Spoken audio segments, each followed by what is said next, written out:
when somebody says to me, "Oh, there's a problem, stay away from it," I'm like, my ears perk up, and I'm like, "Oh, tell me more about that," because the lineup of people to look at that is shorter, especially when the people representing it themselves are saying, "Hey, this is a dog."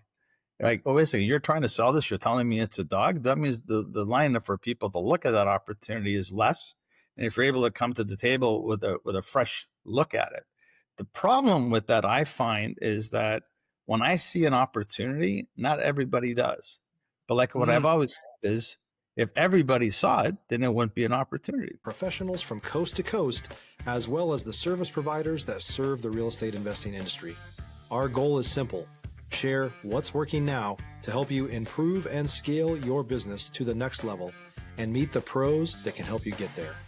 Real Estate Pros is powered by Investor Fuel, America's leader in helping real estate investors and professionals build the business you need to live the life you've always dreamed of. Let's start today's show. Property insurance for real estate investors doesn't have to be difficult, but it does need to be there to protect you when you need it. MyInvestorInsurance.com not only provides insurance at 15 to 30% cheaper than traditional agencies, it's built specifically for real estate investors like you. You can set up an account in about 2 minutes, get quotes on properties, turn on and turn off insurance for your fix and flip or rental properties in around 2 minutes without having to talk to anyone directly, all through our portal. There's no better way or faster way to make sure you've got the coverage you need to protect you, and no more lengthy policies either.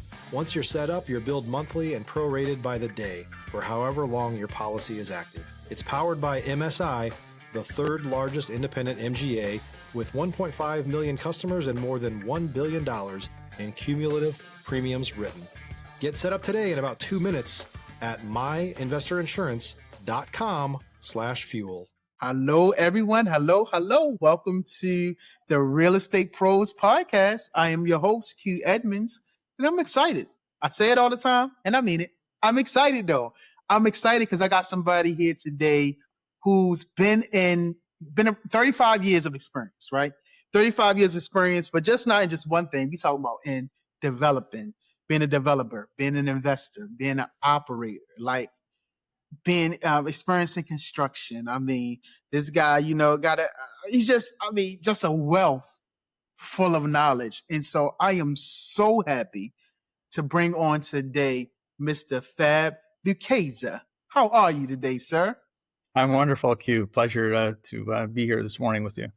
Man, it's a pleasure. The pleasure is all mine. Like I said, 35 years. I know you're going to bring so much value to the show, to the space. I'm so excited about people getting to hear all the things that you've been involved in, just different aspects of your experience. And so I just want to dive in here. Let's start the conversation here. If you don't mind, tell people kind of what your main focus has been these days. And if you don't mind, tell them what markets you operate in as well. Sure. Yeah, absolutely. So I'm presently, and I should back up a teeny bit because I'm actually did a lot of my business for 30 years across the border as a Canadian working in the U.S. and just, traveling and having to deal with the long distance issue, not to mention the exchange rate issues as well. Presently, I'm relocated in Florida. I'm actually specifically in Daytona Beach. But for the most part of my career, I would say my bread and butter, my center line has been multifamily. And in that multifamily, it's been everything from, market rate to specialty housing like student housing. I've also done some condominium development as well. In my early years, I started basically acquiring existing, smaller apartment complexes. By smaller, I mean like 100 units, 80 units or something like that, if some people think that is small.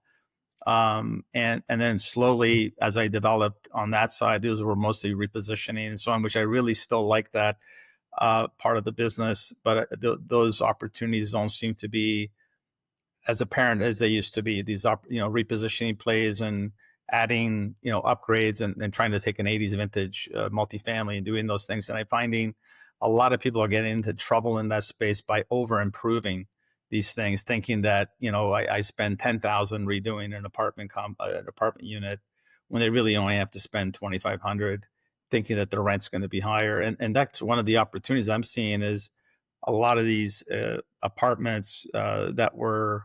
Stop living on an island and join the #1 mastermind in America for professional real estate investors. Investor Fuel is a community of hundreds of the nation's top investors working together to build stronger businesses and better lives. In addition to the amazing community of real estate investors acting as a board of advisors for one another, Investor Fuel members have access to 100% funding on purchase and repairs for our members only, a health insurance program, and benefits and discounts that more than pays for the membership of most of our members, meaning it's actually costing you money to not be a member of Investor Fuel. If you're looking to scale your business and build a business that allows you to live the life of your dreams, please visit investorfuel.com today and book a call with our team. Bought opportunistically maybe 5 years ago. Interest rates were quite low. Money was easy to get. Everybody jumped on the bandwagon about repositioning, spent way more than they should have, not seeing the rents there, not to mention the fact that the rates did what they did. And now they're finding the challenges that as their loans are coming to maturity, for some reason, a lot of people end up getting 5-year loans that are just maturing out now. And now you're sitting in an environment where the rates are, 6+ in a market where their loans maturing at sub-4. And with an over-improved property that they spent too much and never quite got the rents, and now the lenders wanting more surety on what they're doing on the loan. So now you're getting compressed on the loan, and so I'm seeing opportunities in that space that are the older apartment communities that are maturing out on their loans, and that perhaps are a little bit upside down on those things. And I feel sorry for those people because I did some of those things myself over the years as well. Yeah. And likewise, there's even some of the new construction products that were done, and they're kind of sitting in the same place where they built new product, 5-6 years ago, with for whatever reason, again, 5-year maturing debt. So I'm watching some of those opportunities as well. And you're buying them, below replacement value. Now, when I started 30 years ago, replacement value was, it was funny. Nobody really looked like you're buying, like, I remember acquiring an apartment complex in Orlando, one of my first ones, that I think it was like $28,000 a door. This was like years and years ago.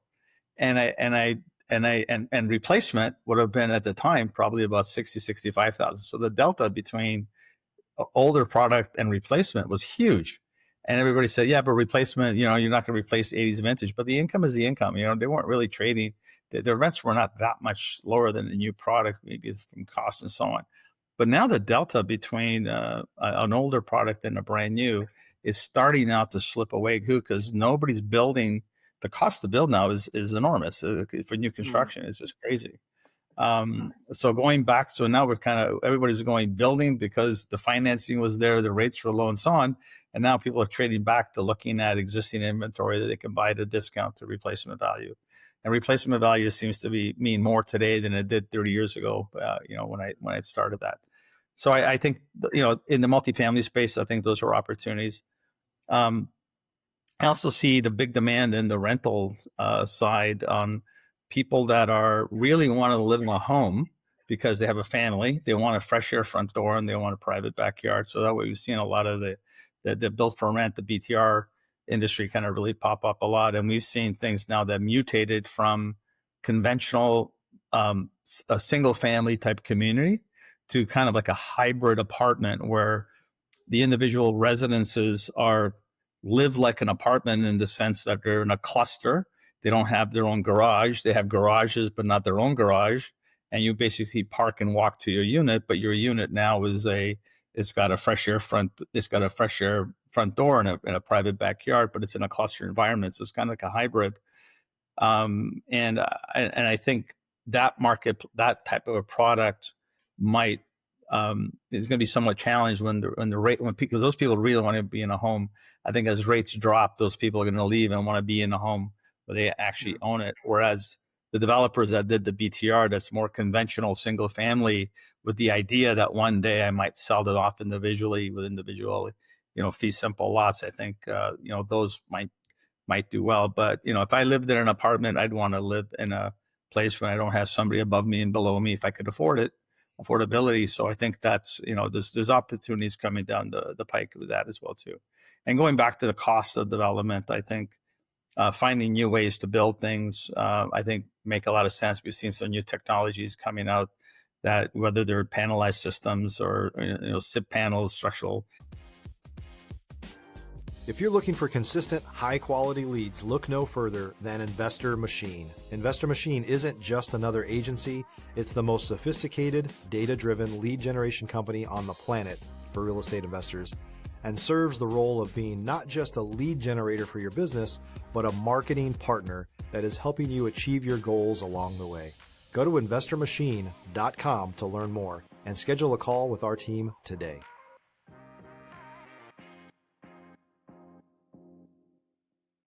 Insulated panel type systems and things like that, using steel instead of wood, which has always been more expensive. Wood is cheap. Here in the South, obviously, labor costs are a lot lower as well. So we build things much less expensively than we do up north, or even in Canada for that matter.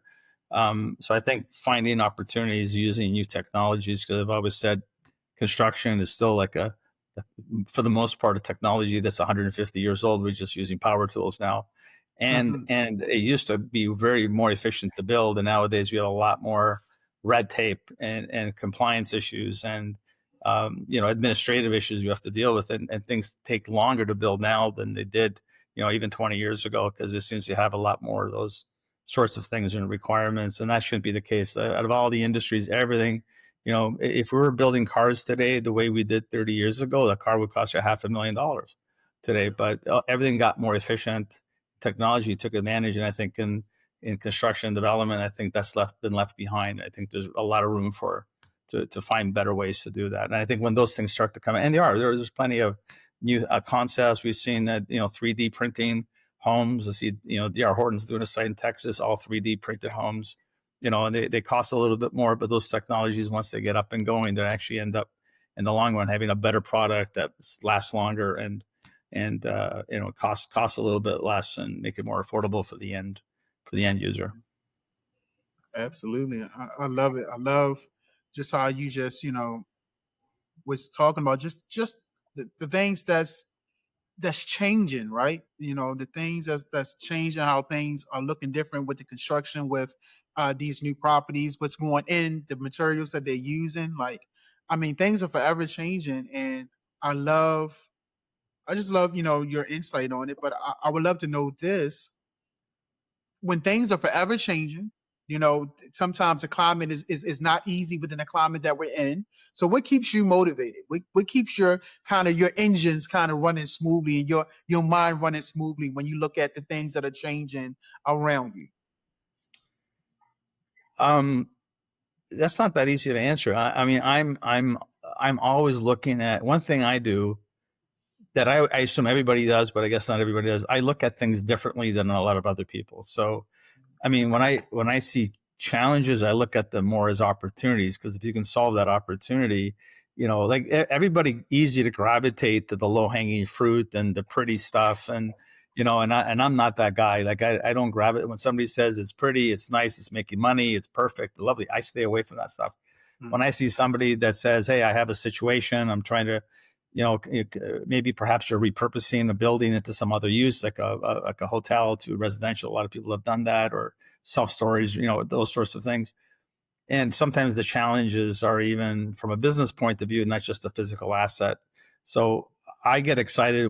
So if I look at things in a different viewpoint, from a different advantage or a different level of execution, that's great. Now, the challenge with that is great for me. I understand how to execute on it. I believe in it.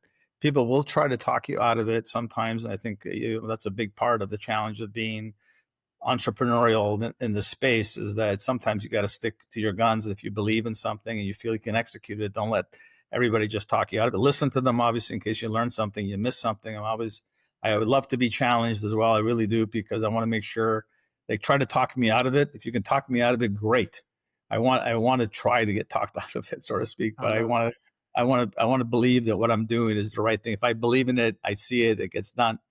But the problem is then there's financing, right? And we all know what lenders are like. Lenders are like, they want to say, well, show me 3 other people that did exactly the same thing. They want to know, they're not really visionaries and things. So the biggest challenge is for you to take this vision that everybody sees and present it in a way to the capital side, which usually represents a big portion of your investment, 60, 70, 80% of it, and try to get them to get on side as well too. So that's sometimes, two different sides of the spectrum they have to kind of bring together. If you're a new or newer real estate investor looking to launch or grow your real estate investing business, please check out Investor Fuel Club. It's a coaching community, but unlike anything you've ever seen before. And you can actually partner with members of our mastermind from coast to coast on deals right in your market. There's no better opportunity to build a consistent business than to literally partner with pros to help you avoid costly mistakes, avoid the need for capital to do deals, and help you eliminate your fears as you're starting your business.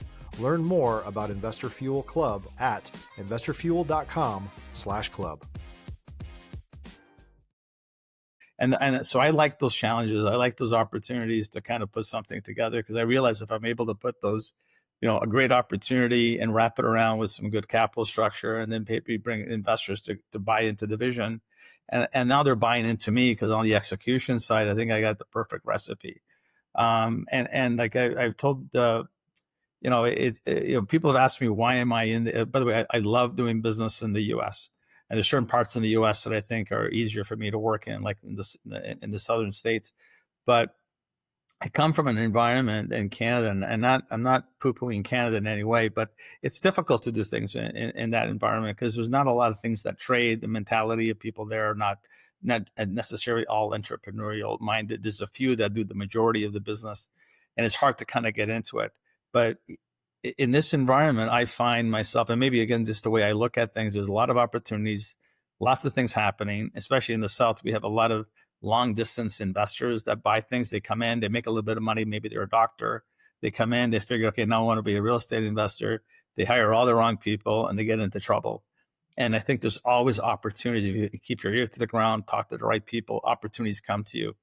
If I had nothing to do today, by this afternoon, I will have a deal going. If I had nothing, I will have a deal going. It's just a question of, it's like, I don't want to say I'm a kid in a candy store, but there's no shortage of opportunities. Now, there was recently, I would say probably about maybe 4 or 5 years ago, when money was cheap, and I always joked about these, we'll call them younger people, because I'm an older guy now. Like I feel like they took a weekend course on how to put together real estate. Monday morning, they're in real estate. They through social media, they raise a little bit of money, and they completely get into trouble, because all they had to do was show up because the market carried you. That's not the case today, right? And in those days, it was hard to find opportunity, because people were just picking up things by the pound. They weren't picking it up because it made sense. And that's when I took a pause.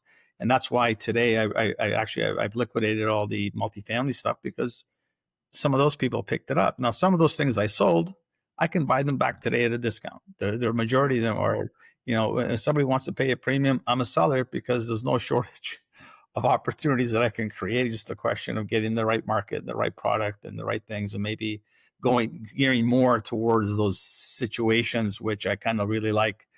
People have problems and so on. There's always those situations there. So the only time I prefer a market where there's turmoil and situations and in flux.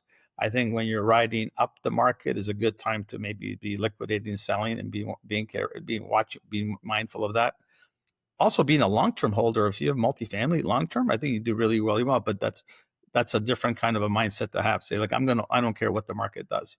I did that actually with a student housing portfolio. So I got into the student housing business by accident. This is an interesting story. I think the listeners would like it. I was always doing just traditional multifamily deal. A project came to me by University of Central Florida on Alafaya Trail that somebody was trying to do as what they called then as a kiddie condo. They were selling individual condominium units to investors, 4-bedroom, 4-bath, selling it to a family, keep in one, rent the other 3 units, and then off you go. The deal failed. I picked it up because I'm thinking I'm buying an apartment complex. I go, that's student housing. It's not that hard to do. I didn't realize the challenges in student housing and how it's kind of like a hybrid between really like a hospitality kind of a situation, because now you have furnished units. They're only there for a season, for the school year, and then they leave, kind of like a hospitality play. The level of service they have to provide is kind of like hotel type. It's also almost like a hybrid in a seniors environment where you have your client and then you have the family that you have to talk to. Just like with students, you have the students and you have the family to deal with, and you're like their housekeeper. You have to keep their kids safe in that. So I learned all about this, how students are and so on. And I kind of learned that business the hard way. So after I did my first one, I went out and I did over 2,000 beds of student housing from ground up construction to management to exit. And I started that portfolio with the intent to kind of grow that business and continue accumulating that portfolio. And I said to me, I don't care what happens. I'm not going to sell that. I'm going to continue doing it. Along came an offer I couldn't refuse. So never say never, right? So that's what the story that's something I was committed to doing. And I'm still glad today that I sold that, but that's an interesting space. And I still like that student housing space, by the way. I love it, man. I love it. Well, let me ask you this: what's next for you, Mr. Fab? Like, are you looking to scale something next? Like, what's your next real goal? Yeah, I'm actually looking at kind of like to some degree, some student type related. So I'm looking at, I think I mentioned to you, some new technologies that I'm looking at to use. Basically, it's a quasi panelized system using steel type and fiber, a special product that I'm kind of excited about. I'm digging into it right now, and I'm probably going to build my first one. It'll be a quad type unit. I'm doing it just to get around the technology, understand the timeline, making sure the logistics, the manufacturing happens, the delivery, and I'm able to get my permits, because now you have to educate the city building department because you're using a different technology. So there's one happening right now in Orlando, one of these quads, and here in Daytona Beach by the college is a perfect site. But I'm looking at this thing and it seems to make a lot of sense. I'm hoping I'm able to execute at the end, because with that, I want to be able to use that product to develop more multifamily, like we talked about earlier, with a better product, and perhaps even some for sale product, which I think we can get something done, which is going to compete with wood construction from a cost point of view, but also from a timing point of view to get it built. But from a performance point of view, have something that is a non-combustible product, would withstand hurricanes and so on, and have a lifespan of the exterior and roof that would be to the point where the maintenance costs and so on to a typical owner is going to be easier to hang on to, and also a very efficient type of a product from an energy conservation point of view, and even with technologies like the ability to install solar panels. So this system would come ready, available to adapt solar panels without having to penetrate the roof system. The technology is all built in. So again, building something smaller. So I'm really excited about that, because I can scale that up nicely. But I'm experimenting with my first couple of sites right now with that. I'm also looking at. I have a couple of opportunities where because of the pullback on the single family market, there was a situation where a lot of the single family market people got priced out, and they kind of converted to doing townhomes. And likewise, a lot of multifamily got pulled back, and people are relooking at those sites now to do BTR product or townhomes. But now a lot of home builders are actually dropping townhomes as well, because the market is done what it's done. So I'm going back and relooking at those sites where because there's a lot of people got into land development plays to kind of get a property ready with the idea that they were going to sell it to some of the home builders. There's a lot of inventory sitting there. And now I'm seeing like the DR Hortons and so on, and Ryan Homes, and they're literally, dropping deals that because of, their level of saturation that they have in their inventory. And frankly, a lot of home builders don't like to keep inventory of lots. There are a few that do, but a lot of them really just want to have the land developer do the development, service all the lots, and have on a takedown schedule. So there are land developers that got into that space. Again, as another sort of a business, to kind of sideline business, that kind of fell into it. And I've done some of that myself as well. And now those opportunities, because, you want to relook at them potentially to convert those to a rental product or redevelop into another product. So being able to take something like a technology that maybe now all of a sudden those sites pencil out where they didn't, I think trying to put those two opportunities together. So you have a land developer that started down the road, and perhaps in some cases, I have one opportunity that came to me that the developer put all the infrastructure in the ground. So he's got all this, this transformers in, the pads are in, it's pad ready to go. It was a townhouse development, and stopped right there. They decided not to fund because they saw they couldn't get to do the vertical construction. It wasn't going to pencil out for them. So I'm re-looking at that now in a different kind of a light, maybe slightly different product, redesigning it to make it more efficient and make it work for the market. Because again, people were building things by the pound, not because it made money. It's like, build it and we'll make the money later. Whereas I've always, by anything I do, I always make sure the day I start, I've already made money. If it's like, I'll build it and you'll make money later. No, I have to know in my mind, I have to believe that I bought it well at the beginning, and the day I execute on it, I want to get it out as quickly as I can, because I'm going to turn that activity and that product into money. And I think a lot of people forget about that part of it. It's almost like, I want to get it done and I'm hoping to have money, right? And I think people fool themselves a little bit on those sorts of things. So, I mean, I hate to say I'm a kid in a candy store. There's plenty of opportunities out there, people looking for new solutions. And I think looking at something differently and having 30 years, I think, is something. I mean, for somebody just starting off, it's hard to apply, because they don't have that history. And but on the downside, though, there are I have a lot of friends in development. They've been in place for, they have more experience than I had, more years than I have, but they become kind of negative because of their history. They tell you now, though, don't do that. I said to them, listen, put yourself when you were 20 something, you did that deal. You would have done that deal in a heartbeat. Now you're telling a 20 something not to do that deal because you have 30 years of experience, and your experience is actually preventing you from doing that. I thought people sometimes knowledge is too much. You need a little bit of courage to get out there and do it. People apply their old history and say, wait a second, when you were 20, you would have done it. Now that you're 65, you're not. It's not that you made your money in the first place. I think it could come. It's a dual-edged sword that, having those experiences, I think, so as you accumulate all these experiences, you got to keep focused on the good things that you did. Not if you have negative things, learn about those, but don't let them prevent you from doing things, right? It's like I tell people all the time, be a child. A child always thinks about, what am I going to do? What am I going to be? I want to be a fireman. I want to go to the moon. I want to do this. As you get older, you start talking about, oh, it was better yesterday. Oh, I used to have this and I used to have that. I did that.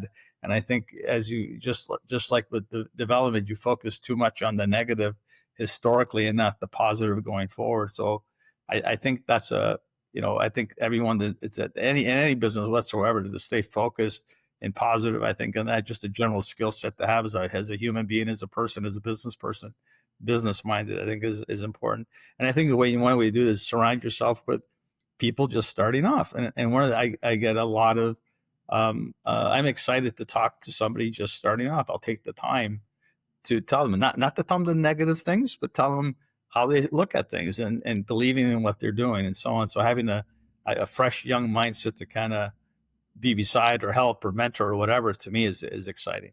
When I get around a lot of older developers and so on, they actually depress me, half of them. They want to talk about what didn't work out. And, I want to hear about it, but, they don't want to drag it down, Absolutely. Well, listen, man, I thank you. Your 35 years of experience is shining through, and I thank you for all your input. I love your unique lens on everything that you've said. But listen, before we wrap, if someone wanted to reach out with you or connect with you or maybe collaborate with you, Mr. Fab, what's the best way people can get in contact with you, sir? Yeah, absolutely. I mean, email, I'll be happy to give you my phone number as well, too. Email is fab@jaymorgroup.com. It's FAB@JAYMORGROUP.com. Or they can call me, text message me, 386-317-1055. I'm pretty easy to get a hold of. Awesome, man. Well, listen, Mr. Fab, I appreciate you so much. I appreciate your time, your stories, your perspective. Man, I love what you're doing in this space. And I hope when people get 30 years in, they can be just like you and just have this wealth of knowledge and experience, man. Thank you so much for being here today. You're welcome, Q. I appreciate it. Thank you very much for letting me be on. Absolutely. Yes, sir. Yes, sir. And for those that's listening in, if you valued this, please make sure you are subscribed. You do not want to miss out on the upcoming conversation that we have with incredible people just like Mr. Fab Lucchese. All right? Listen, appreciate y'all. Y'all have a great one, and we will see you on the next time. Thanks for joining us for today's Real Estate Pros Show.